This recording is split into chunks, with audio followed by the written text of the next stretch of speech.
Sugeng siang para pamirsa, mugi kasantosan karaharjan saha kawilujengan tansah kadya kasarira dumateng kula lan panjenengan sami. Kados pundi pawartosanipun panjenengan sedaya? Pepanggihan kaliyan kula Diah Maharani minangka mahasiswa jurusan Basa Sastra Jawi Fakultas Basa Seni Universitas Negeri Surabaya ingkang badhe nindakaken wawancara ing wekdal samangke.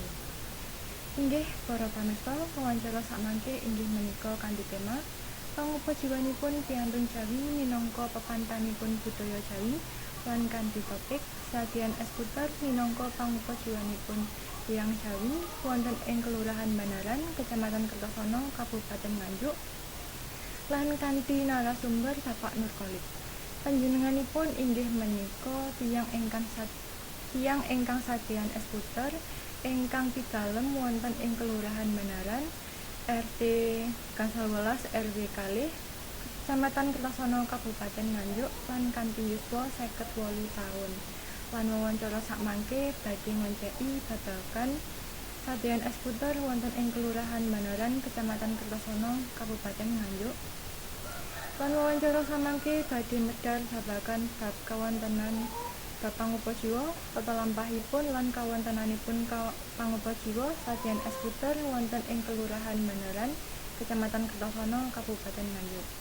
Samenika kula sampun wonten dalemipun Bapak Nurkhalid minangka narasumber wonten ing wawancara kula samangke. Sugeng siang Bapak. Kados pundi pawartosanipun panjenengan dinten niki? Alhamdulillah sehat-sehat.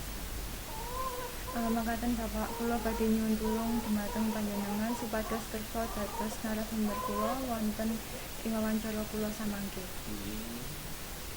Makaten Bapak, kang kaping sepisan kula badhe nyuwun pirsa babagan bab pangupa jiwanipun tiyang Jawi wonten ing kelurahan wonten ing Banaran, Kecamatan Kertosono, Kabupaten Nganjuk lan Satyan S. Puter menika miturut panjenengan kados pundi Pak saged dipunwastani pangupa jiwanipun tiyang Jawi menapa mboten?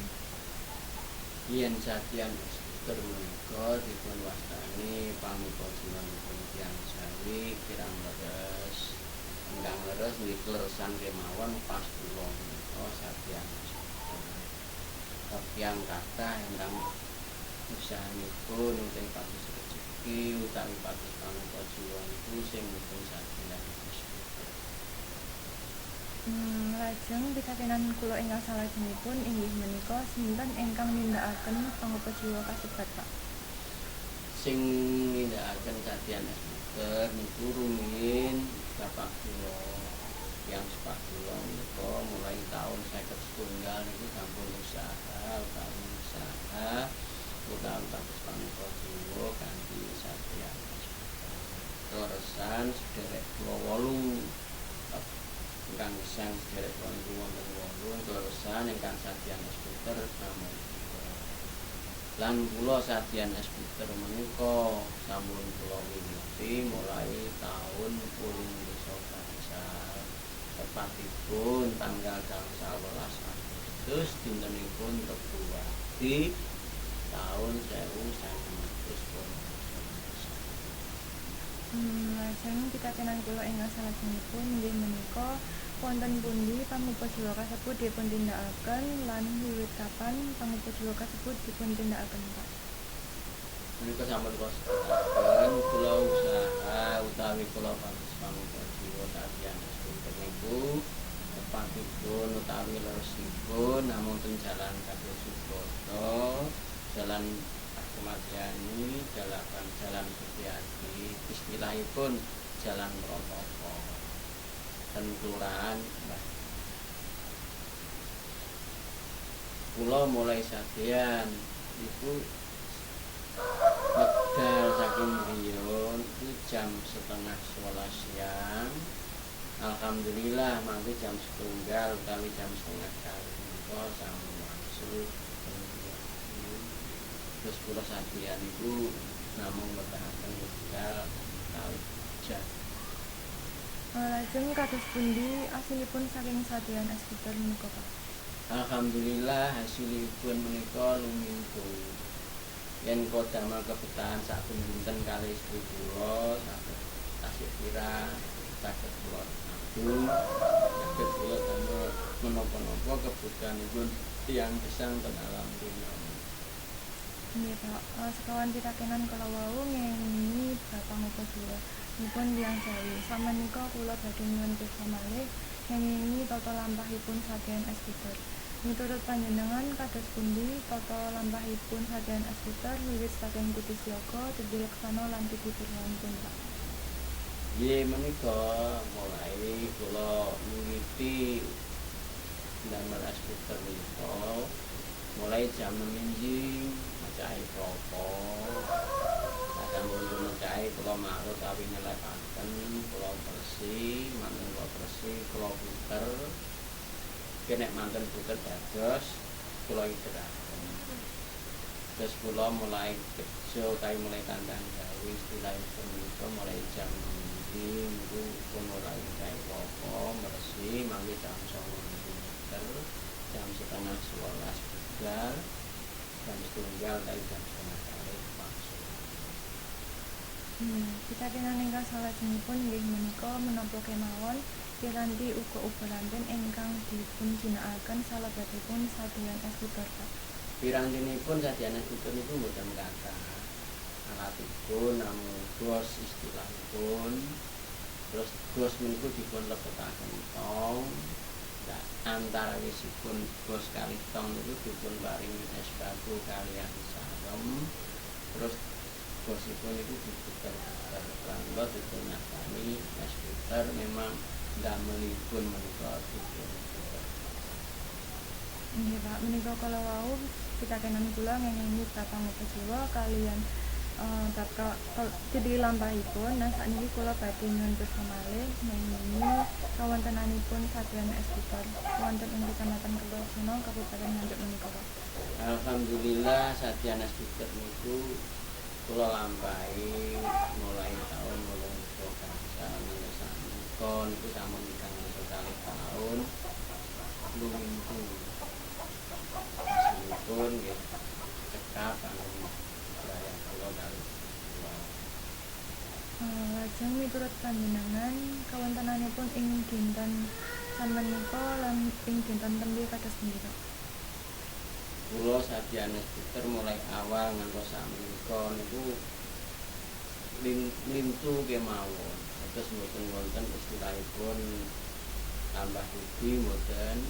Tapi alhamdulillah kula kembangaken, kula tumut catering, kula kerjasama kalian ingkang kagungan Terop.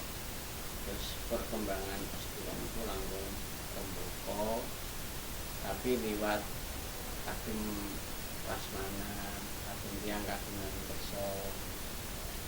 Terus mboten kula namung ngibur kemawon mboten, tapi sakmenika kula kagungan Es Puter niku kagem kangge prasmanan tiyang kagungan kersa mantun, tiyang kagungan kersa pitanan, dan tiyang kagungan kersa sewon-sewon, kersa ulang tahun, bahkan ten gereja niku yen Natalan kula ngipun pesen Es Puter. Nah, menika wonten bulan Syawal menika pun kathah ingkang pesen kagem acara reuni, baik menika reuni SMP, reuni SMA. Alhamdulillah rabbil alamin ngantos sakmenika kula mulai rumiyin ngantos sakmenika niku usaha kula mboten surut mboten tapi tambah rembuka. Nggih Pak, pitakenan ingkang salajengipun inggih menika menapa kemawon babat ingkang durung panjenengan sadean Es Puter? Ingkang durung kula sadean Es Puter menika nggih mungkin kula niku nerusaken tiyang sepah kula. Bab tiyang sepah kula rumiyin niku sadean Es Puter. Niku mungkin nomor kalipun kula saderenge sadean Es Puter menika rumiyin taun 18 kalih ngantos 18 gangsal niku buruh jahit kula niku ten penjahit gawean ingkang kagungan penjahit niku namung Mas Amri. Hasilipun tiyang jahit nalika niku kula sebagai pembantu tapi tukang jahit niku hasilipun dodo kasem. Maksud kula ngenten asal hasil niku yen hari raya, asal hasil niku yen wonten seragam, peniku pun sepen mboten wonten sarapan, sehingga kula mboten gadah penghasilan. Nek mboten gadah penghasilan, terus pundi wong namine tiyang rumah tangga niku lah malih mboten saged. Mam kula akhire dibantu kalih yang sepah kula. Semerep keadaan kula kados wonten punika, bapak kula menika ndorong dumateng kula. Nur timbangane kuwi njait kaya ngono, kepalan kuwi dicoba. Nah saking dorongan tiyang sepah kula menika mulai tahun 2000 gangsal niku nalika niku yuswa kula tasih 7 libur kula pun mulai sajian. Alhamdulillah mulai awal kula sajian skuter niku sampun gadah penghasilan kados bapak kula, pramila kula lan istri kula niku nggih remen enak betul es. Ya, lajeng pitakenan ingkang salajengipun inggih menika bapak punapa kemawon ingkang ngrembeti kawontenanipun panjenengan Satyan S. Puter. Ingkang ngrembeti kula Satyan S. Puter niku yen kula pilih saestu niku namung ten musim penghujan karo musim sebab kita nyadari bilih iklim kita niku namung wonten dua musim kemarau kaliyan musim hujan. Tapi sarene es kula niku pun kagungan nami pandu dikenal ke masyarakat.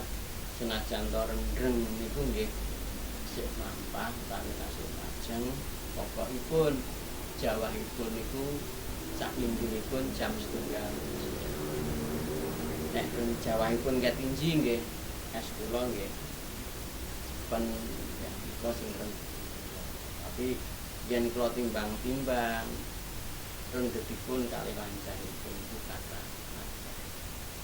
Ya, Pak, ingkang dados pitakenan kula ingkang mungkasan inggih menika kados pundi pikajenganipun panjenengan ngenini kawontenanipun Satyan S. Puter ing dinten Pendhita. Anggap kula wong kula niku mboten kagungan yuga terus saged wonten generasi sing nerusaken Satyan. Sebab menapa es kula menika enten Kertosana pun kagungan nami. Jadi mulai istilahipun langganan kula niku kelas menengah. Upami wonten generasi penerus kula insyaallah hasilipun niku sebab menapa kula nggih kagungan pengalaman piyambak. Jadi rumiyin kula niku nate mblajari ponakan kula namanipun Narpa. Kula pelajari Satyan Wis 1 bulan kali wulan niku manut raosipun sami tapi barang pun lampah rasanipun dipun sudo. Akhiripun Narpa niku esipun boten pajak. Pramila Satyan es niku ing kula alami kedah dengan sifat jujur, mempertahankan rasa utawi mboten rubah rasa. Sebab napa langganan kula niku nggih Cina-Cina. Terus Cina-Cina niku nek mulang kula sing tuwek-tuwek niku nek awakmu rusak rasa, awakmu iku padha karo niku ilmune perdagangan. Monggo sakmenika kula pertahankan hak kula rumiyin kalih bapak kula niki diulang. Pokoke kuwi jujur ya wet, kuwi gak jujur gak bisa. Inggih Bapak, sedaya pitakenan kala wau sampun kula aturaken pirsa dumateng panjenengan sedaya lan kula kinten samenika sampun ketapak. Kula aturaken agung panuwun dumateng panjenengan amargi sampun kersa dados narasumber kula wonten ing wawancara kula samangke lan kula nyuwun agung pangapunten bilih wonten atur kula ingkang lepat lan salah dawa kula ingkang kirang-kirang Pak.